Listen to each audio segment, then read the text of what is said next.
The Christian also spurns the pinched and mumping sick-room attitude, and the lives of saints are full of a kind of callousness to diseased conditions of body which probably no other human records show.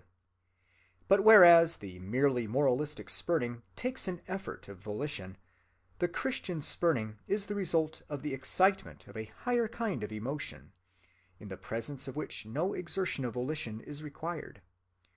The moralist must hold his breath and keep his muscles tense, and so long as this athletic attitude is possible, all goes well, morality suffices. But the athletic attitude tends ever to break down, and it inevitably does break down even in the most stalwart, when the organism begins to decay, or when morbid fears invade the mind. To suggest personal will and effort to one all sickled over with the sense of irredeemable impotence is to suggest the most impossible of things. What he craves is to be consoled in his very powerlessness, to feel that the spirit of the universe recognizes and secures him, all decaying and failing as he is. Well, we are all such helpless failures in the last resort. The sanest and best of us are of one clay with lunatics and prison inmates, and death finally runs the robustest of us down. And whenever we feel this, such a sense of the vanity and provisionality of our voluntary career comes over us that all our morality appears but as a plaster hiding a sore it can never cure, and all our well-doing as the hollowest substitute for that well-being that our lives ought to be grounded in, but, alas, are not. And here religion comes to our rescue and takes our fate into her hands. There is a state of mind, known to religious men, but to no others, in which the will to assert ourselves and hold our own has been displaced by a willingness to close our mouths and be as nothing in the floods and waterspouts of God. In this state of mind, what we most dreaded has become the habitation of our safety, and the hour of our moral death has turned into a spiritual birthday. The time for tension in our soul is over, and that of happy relaxation, of calm deep breathing, of an eternal present with no discordant future to be anxious about, has arrived. Fear is not held in abeyance as it is by mere morality. It is positively expunged and washed away. We shall see abundant examples of this happy state of mind in later lectures in this course. We shall see how infinitely passionate a thing religion at its highest flights can be. Like love, like wrath, like hope, ambition, jealousy, like every other instinctive eagerness and impulse, it adds to life an enrichment which is not rationally or logically deducible from anything else. This enchantment, coming as a gift when it does come, a gift of our organism, the physiologists will tell us, a gift of God's grace, the theologians say, is either there or not there for us. And there are persons who can no more become possessed by it than they can fall in love with a given woman by mere word or command.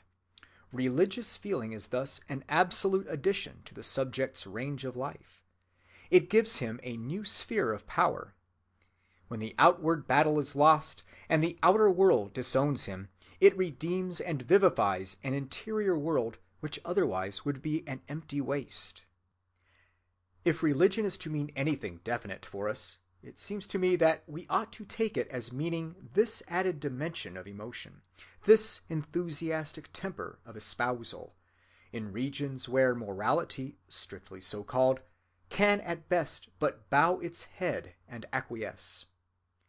It ought to mean nothing short of this new reach of freedom for us, with the struggle over, the keynote of the universe sounding in our ears, and everlasting possession spread before our eyes. Footnote.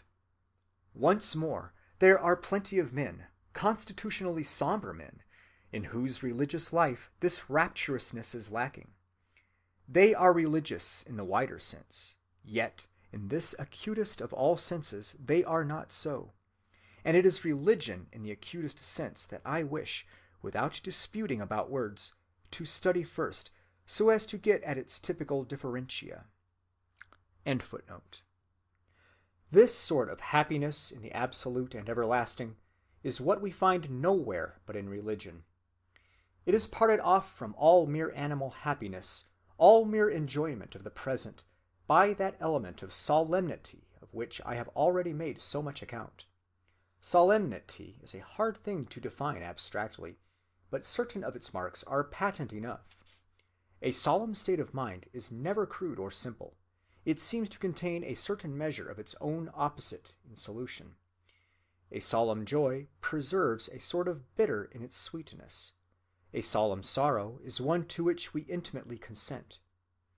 But there are writers who, realizing that happiness of a supreme sort is the prerogative of religion, forget this complication, and call all happiness, as such, religious. Mr. Havelock Ellis, for example, identifies religion with the entire field of the soul's liberation from oppressive moods. Quote, "The simplest functions of physiological life may be its ministers. Everyone who is at all acquainted with the Persian mystics knows how wine may be regarded as an instrument of religion. Indeed, in all countries and in all ages, some form of physical enlargement, singing, dancing, drinking, sexual excitement, has been intimately associated with worship. Even the momentary expansion of the soul in laughter is, to however slight an extent, a religious exercise. Whenever an impulse from the world strikes against the organism, and the resultant is not discomfort or pain, not even the muscular contraction of strenuous manhood, but a joyous expansion or aspiration of the whole soul, there is religion. It is the infinite for which we hunger, and we ride gladly on every little wave that promises to bear us toward it." Close quote. But such a straight identification of religion with any and every form of happiness leaves the essential peculiarity of religious happiness out. The more commonplace happinesses which we get are reliefs, occasioned by our momentary escapes from evil either experienced or threatened. But in its most characteristic embodiments, religious happiness is no mere feeling of escape. It cares no longer to escape. It consents to the evil outwardly as a form of sacrifice. Inwardly, it knows it to be permanently overcome. If you ask how religion thus falls on the thorns and faces death, and in the very act annuls annihilation, I cannot explain the matter, for it is religion's secret, and to understand it you must yourself have been a religious man of the extremer type.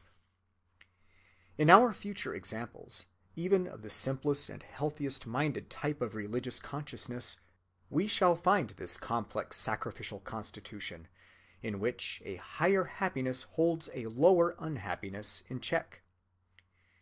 In the Louvre there is a picture by Guido Reni of St. Michael, with his foot on Satan's neck.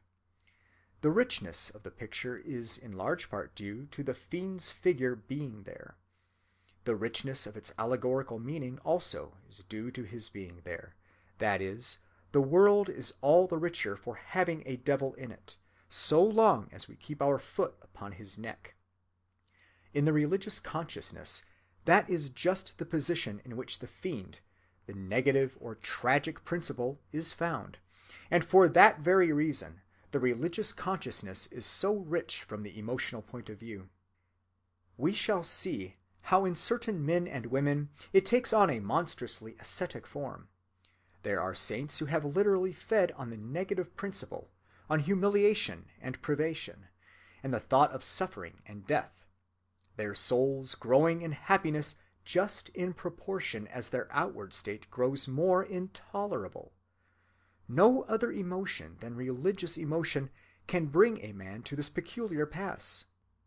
And it is for that reason that when we ask our question about the value of religion for human life, I think we ought to look for the answer among these violenter examples, rather than among those of a more moderate hue. having the phenomenon of